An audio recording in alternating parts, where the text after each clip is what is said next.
Hi, welcome to my channel, and today I'm going to show you how to add a home quick access button on your iPhone. First, go to the top right hand corner, drag down, go to the top left hand corner and press on the plus button. Go to add a control. Now keep scrolling down until you reach, keep scrolling down until you see motor accessibility and select the hand logo, which is assistive touch. Tap on the screen to confirm that.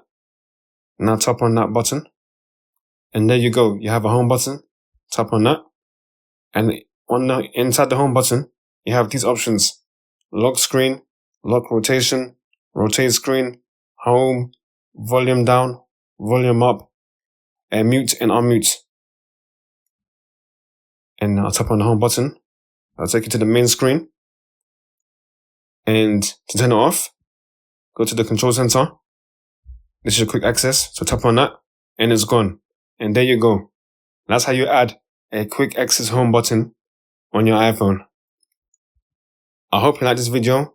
Please like, subscribe, take care.